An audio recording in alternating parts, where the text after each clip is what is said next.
What's up, interwebs? It's me, XoXo, and today I'm here to review Killing Floor 2 for the PS4. Let's get started. I've always been curious about the Killing Floor series. Between the overwhelmingly positive reviews for Killing Floor and Killing Floor 2 on Steam, the fact that over half my friends on Steam already own the first game, and almost as many have it on their wish list, I thought, you know what, I'm gonna bite the bullet and make this game part of my life. And right about then, Tripwire was nice enough to provide me a review copy of Killing Floor 2. Yeah, great, XoXo. Now that we know the history, what do you think? I think that if you're a fan of cooperative, wave-based, frantic zombie shooters, you're gonna have a hard time not loving this game. Let me go over some of the game's details, and then top it off with my final opinion. If you're familiar with zombies in the Call of Duty series, just imagine if those outings had a baby with Left 4 Dead, and someone threw in some progressive leveling and swanky cosmetic gear in a crafting system similar to Team Fortress 2. What a mouthful. Keeping those elements in mind, you'll see them play out in two game modes. Survival, which is your standard wave-based fare. You and 5 other companions band together online to defeat wave after wave of Zeds, and if you make it to the final round, you'll face one of a select few bosses. And then there's Versus Survival,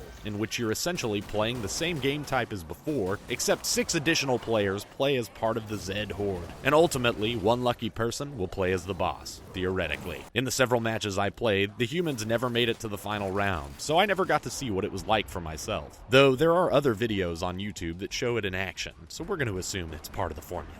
What makes this mishmash of existing game elements unique and ultimately endearing is that there's not a lot of BS filler. It's not bogged down by a ton of needless exposition. Instead, the team at Tripwire seems to have spent the better part of 6+ months of early access on Steam constantly updating the game, listening to what gamers had to say, and delivering an excellent gameplay experience focused on just that, the experience. For starters, there are 10 classes to choose from, each with a unique starting loadout, including a specific grenade type, perks that are unique to that class and playstyle, and unlockable perk modifiers or skills, which allow you to further customize your play experience as you level up that class. And each class can be leveled individually by fulfilling XP objectives unique to that class. For instance, if you're the Field Medic class, you level by dealing damage with Field Medic weapons, and by healing people. Most weapons have an alternate fire, and with the Medic weapons, you fire a healing dart at your teammates, or use a healing grenade that spews healing gas. Alternatively, the healing grenade can also do damage over time to enemies that walk through its gas. What's different about this system that I like is in between waves, you and your teammates have earned money based on your performance during the previous wave. With that money, you head to a trader to purchase refills on armor and ammo, and as you earn more money, you can buy new weapons. Your character has a weight limit which will dictate how many weapons you'll be able to carry. The difference here is you're not just limited to the weapons in your class. You can actually buy any weapon that you've got the money for, and though you won't get perk advantages on those weapons outside of your class specifications, you will earn experience by using a weapon that corresponds with its associated class type. So, though I played a medic,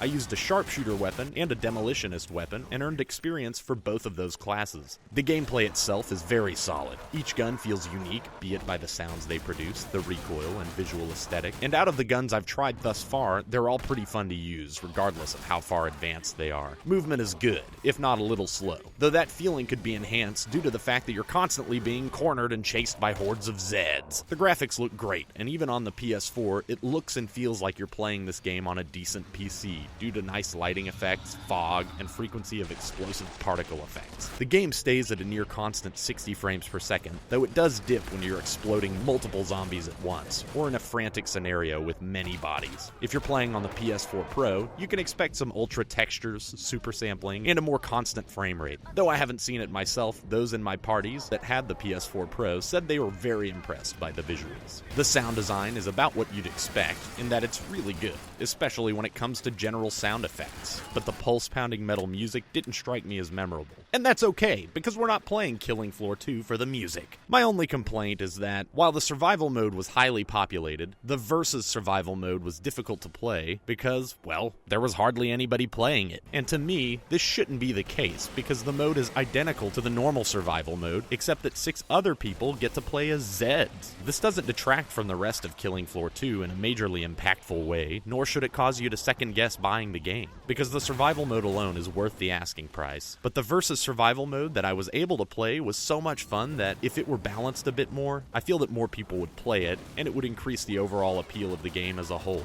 I mean, who wouldn't want to play as this jolly fellow?